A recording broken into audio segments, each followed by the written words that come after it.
Psychology में wisdom की एक सिंगल डेफिनेशन ढूंढना काफ़ी मुश्किल है।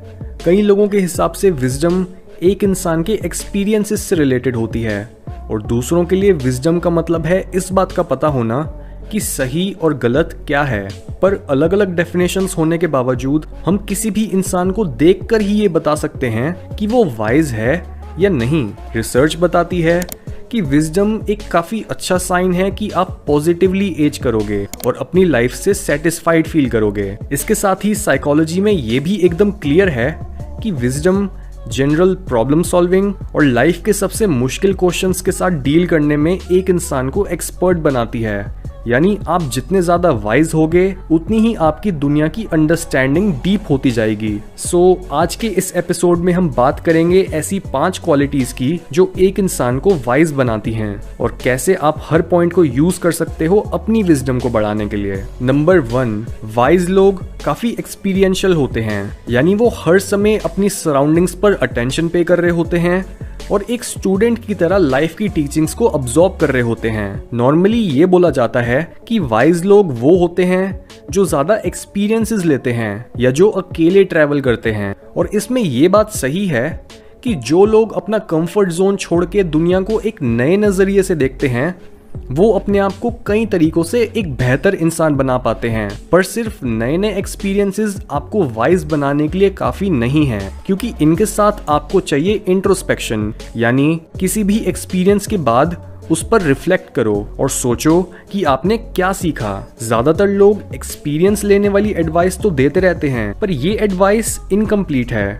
क्योंकि आपने अपने सर्कल में या रिलेटिव्स में भी कई बार नोटिस करा होगा कि कई लोग एक एडल्ट बनने के बाद और लाइफ के इतने दिन देखने के बाद भी काफी इमेच्योर होते हैं और उनमें विजडम का तो नामो निशान भी नहीं होता। ये क्लू हमें बताता है कि विजडम और एज में कोई डायरेक्ट कोरिलेशन नहीं है, और अगर आप अपनी लाइफ के हर मोमेंट में अपनी आंखें खुली रखो और अपने आप से सच बोलो तो आप भी अपने अंदर विजडम बढ़ा सकते हो।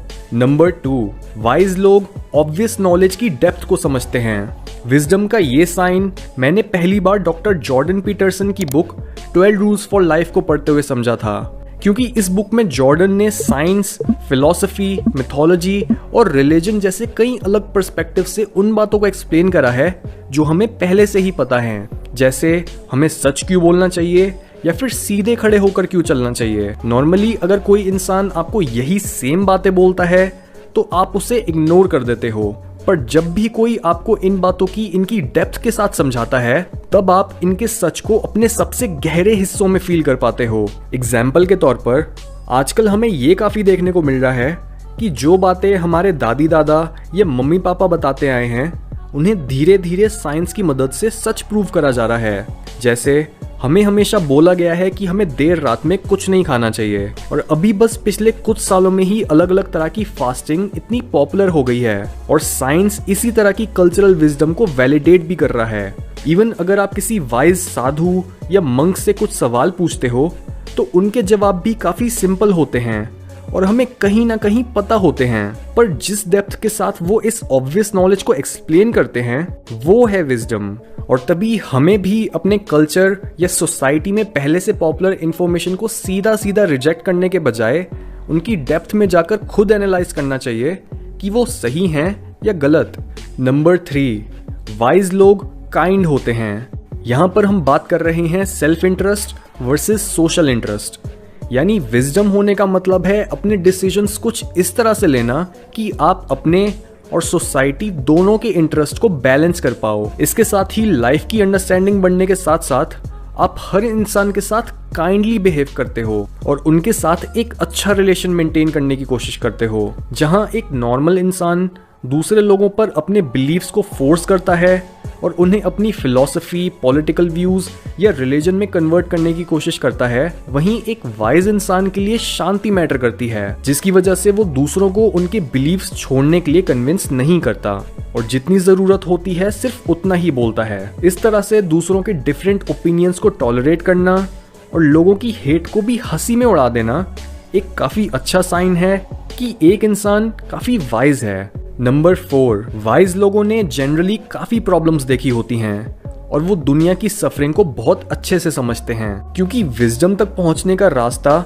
सफरिंग से ही होकर गुजरता है। हम कई बार नोटिस भी करते हैं कि कैसे कई छोटे छोटे बच्चे भी अपनी एज के हिसाब से काफी वाइज होते हैं, क्योंकि उन्होंने अपने घर में किसी की डेथ, पैसों की तंगी या फिर एक तरह का अब्यूज देखा होता है। किसी भी तरह की क्राइसिस हमें उस सिचुएशन में अडेप्ट करने के लिए फोर्स करती है और हम अपने आप से क्वेश्चन करने लगते हैं कि हम इस सिचुएशन पर किस तरह से रिएक्ट करें, और हर ऐसी सिचुएशन हमें एक नया लेसन देती है। इसी वजह से हमेशा अपनी प्रॉब्लम्स को इग्नोर करने के बजाय उन्हें फेस करो।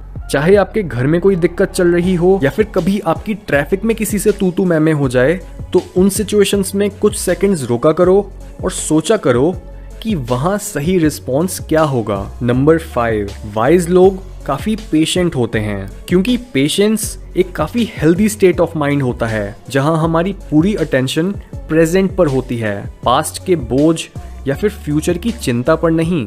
विजडम के बढ़ने के साथ साथ हम ये समझ जाते हैं कि हर चीज को फोर्स करके चेंज नहीं करा जा सकता, पर ज्यादातर लोगों में पेशेंस की इतनी कमी होती है कि उन्हें सारा रिजल्ट साथ के साथ ही चाहिए होता है। अगर आप एक्सपेक्ट करते हो कि हर चीज जल्दी जल्दी हो, तो आप उन चीजों को इग्नोर कर देते हो जो आपके आसपास ऑलरेडी हो रही होती हैं, और आप उस मोमेंट की डेप्थ को खो देते हो।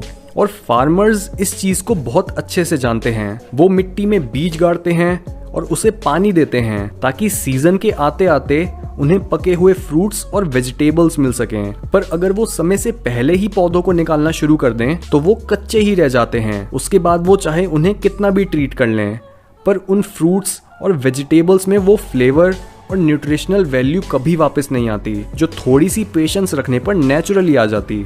चाइनीज फिलोसोफर लाओ त्सू ने बोला है, nature doesn't Hari yet everything is accomplished, यानी नेचर किसी भी काम को पूरा करने में जल्दबाजी नहीं लगाती। यहाँ तक कि हमें एक सिंगल सेल्ड लाइफ से इंसान बनने में भी करोड़ों साल लगे, क्योंकि पेशेंस नेचर का रूल है। और तभी असली विजडम है अपने आप को नेचर के इस रूल के साथ अलाइन करना।